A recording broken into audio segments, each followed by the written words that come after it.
With your CIGTV News Update, I'm Donna Bush. Thanks for joining us. We begin with news from Monday morning's Department of Environment press conference on the recent announcement on the local marine park system. Well, last week, members of Cabinet approved the most significant changes to the existing marine park system since the areas were first established back in 1986.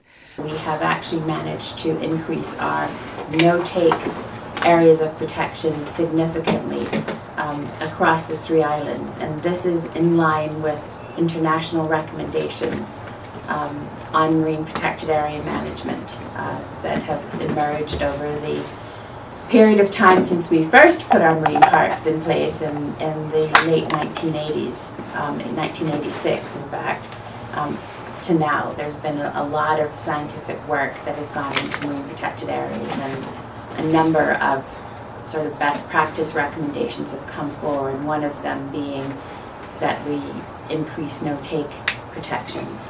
Cabinet has also passed the spear gun licensing directives that are approved, the spear gun licensing directives that the Council has produced. And what we now need to do is basically work out the details of the licensing provisions that have to go along with those directives. So we're trying to do both things, move both things forward. The DOE press conference allowed local journalists to ask questions about the marine park's expansion and enhancement changes, and the DOE was able to provide detailed information on the subject as well. Now, if you'd like more details on the changes, you can contact Brent Fuller, the DOE's Public Education and Outreach Officer, by emailing brent.fuller@gov.ky. In other news from the Department of Environment, the DOE and its private sector partner Cornwell Consultant have announced an intensive effort to train and hire more Caymanians for the Green Iguana Cull project in the coming weeks. DOE Terrestrial Resources Unit Manager Mr. Fred Burton says they've bagged about 500,000 of the invasive critters since late October, but they're probably close to 1 million more out there on Grand Cayman. He added that if they don't keep pressing ahead with the cull effort during the upcoming breeding season, the green iguana population will bounce right back. Now, Cornwell Consultant and the DOE are also partnering with Workforce Opportunities and Residency Cayman, or WORK, contacting unemployed or underemployed Caymanians via phone and or email, seeking to determine if they wish to participate in the cull, which runs through the end of this year.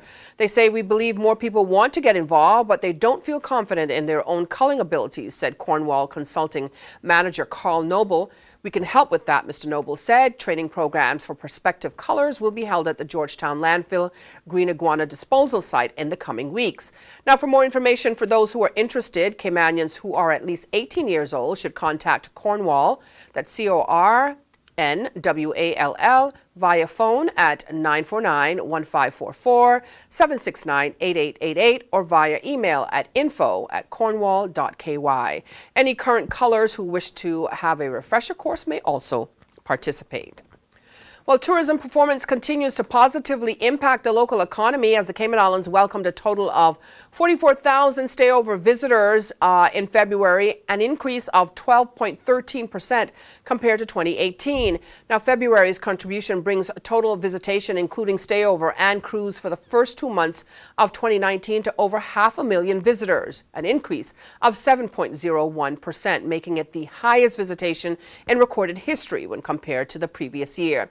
Now, based on preliminary estimates, total visitor spend for the period of January through February was approximately 145 million Cayman Islands dollars. Our thriving tourism sector continues to be a major contribution to the growth of our local economy, commented Deputy Premier and Minister for Tourism, the Honourable Moses Kirkernel.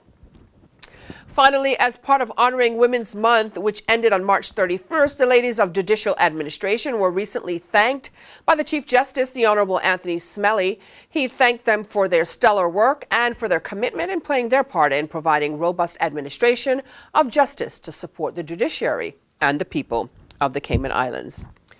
And that ends today's news update here on CIGTV. If you missed it, you can go to the Cayman Islands Government Facebook page as well as the CIG Television YouTube channel. I'm Donna Bush, as always, thanking you for joining me, wishing you a wonderful and safe night, and hoping you'll join me back here again tomorrow. Until then, bye-bye for now.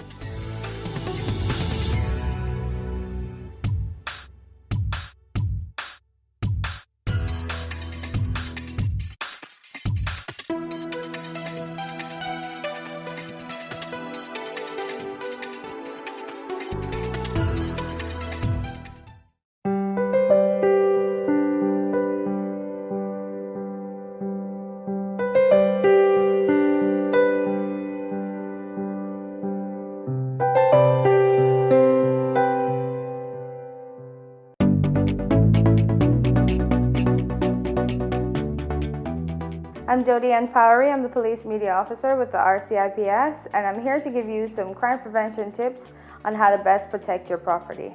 The first thing that we want to discuss is our points of entries. Let's start with the front door, and then we'll move on to the windows and the back doors or sliding glass doors. The first thing to consider is the front door. This particular front door has 2 deadbolt locks.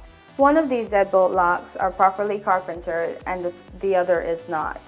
When your door is properly locked, you'll hear a click at the end and the deadbolts are not able to move.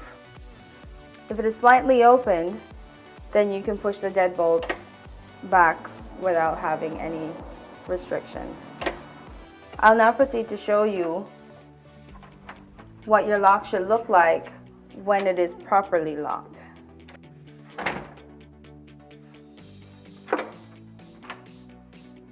When it comes to your windows, you want to make sure that your window is locked all the way down, because even though the lock is on, if it's not all the way down, it can still be pried.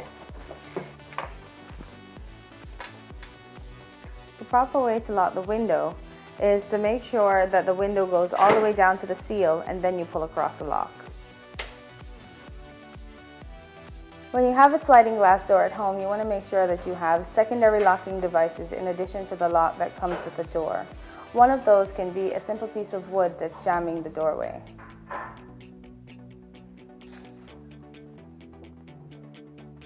We want to encourage you to ensure that you don't make things easy for burglars who are looking for opportunities to break into property by leaving your property out in plain view. Some of these items are your car keys, your electronics, and your handbags. Make sure that you put these properties away when you're leaving the house or when you're going to bed.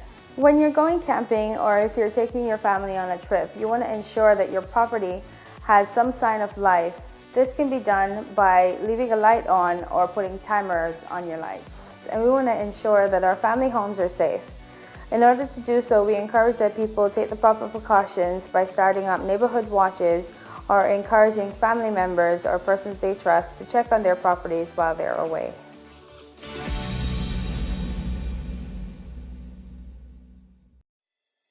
The Esterly Tibbetts Highway 3-lane roundabout is ready for drivers. It's time to make sure you know how to use it. First, know which exit you need to take. Pay attention to lane arrows and signs. Make sure you use your signal to change lanes or exit the roundabout. To turn left, you always approach in the left-hand lane and indicate left. To drive straight ahead, you need to be looking out for signs and road markings indicating which lane to use. Get in one of the lanes marked with a straight-through arrow. If turning right, you must use the right-hand lane and indicate accordingly. To use the roundabout safely, remember these 3 tips. Know your exit, pick your lane, and signal to make your turn.